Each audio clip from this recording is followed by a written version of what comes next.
Yes, I've had quite a few teachers asking about Adobe Spark.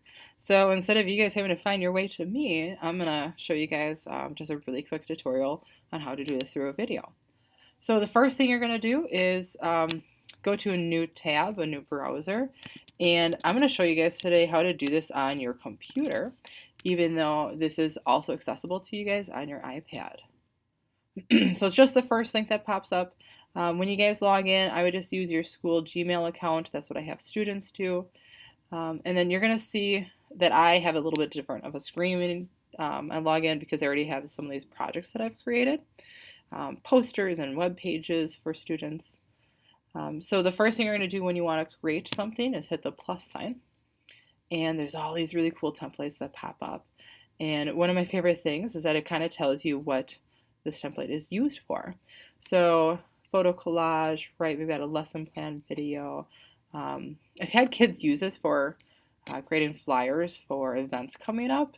And they actually look very professional as well. So Adobe Spark on your computer is going to be in one web page. On your iPad, it's actually 3 separate apps. We've got the video, we've got the web page, and the graphic. But I'm going to just kind of give you a heads up that the names of the apps are slightly different. So for the iPad, this one is actually called Adobe Spark Post, like a poster. And this one is Adobe Spark Page, like a web page. Video is the same. So all I'm going to demo today is how to create the graphic. I'm going to try to make this as quick as possible so that it does not take very long. Holy cow. I don't know why my images are popping up like that. You know what? I almost always start from scratch anyways. Because I use the 11 by 17 paper and run it through the color printers upstairs. So I almost always start with custom, and because it's 11 by 17 paper, my sizing on this is actually 1100 by 1700. And then do be aware that at this point you do have to choose whether it's vertical or horizontal. The next thing I'm going to do is I'm going to choose an image to use. And Adobe has all these different free images that you guys can use for, and they're high definition. Otherwise, you can upload your own images if you like. Gosh, some of these are actually pretty cool. So let's say today I would like to make a poster for Photo Club. So if I just type in photo, we've got photos that show up, but we also have some cameras. You know what? Let's type in camera.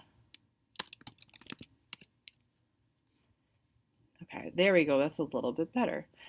So maybe for today, this one's going to work because it's really nice and simple.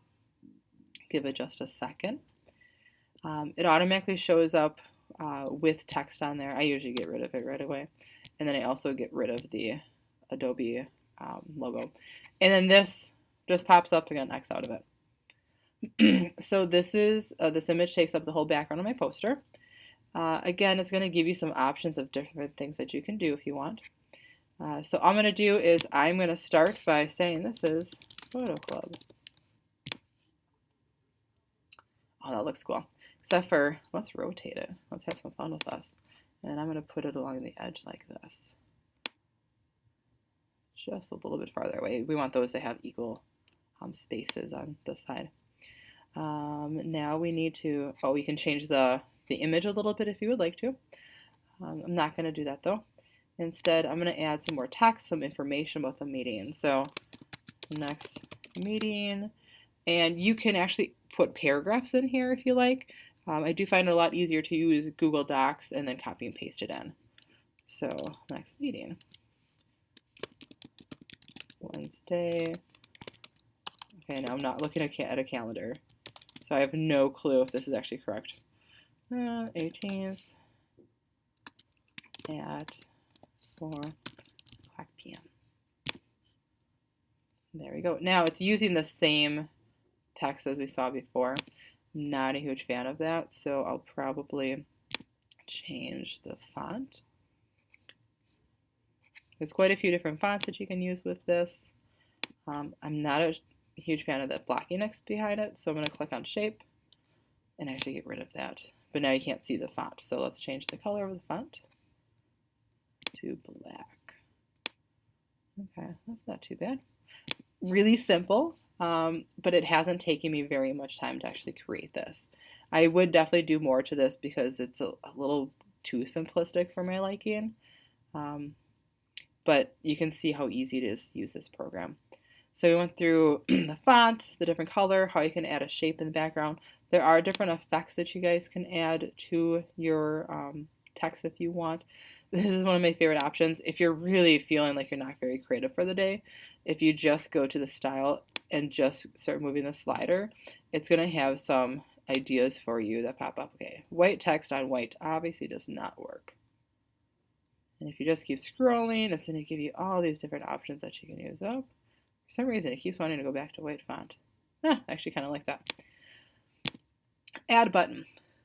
I can add more photos if I like. I can add icons.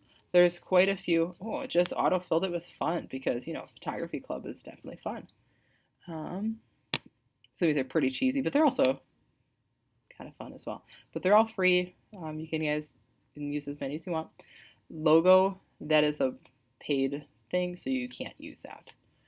All right, once we're done, okay, not the prettiest poster, I'm going to name it Photo Club, and then I always just make it really obvious, so it's my December poster, so 12 of 18. The last thing I'm going to do is I'm going to hit download, and you're going to notice that I now have my Photo Club poster for December. All right, thanks for watching, guys. Let me know if you have any questions.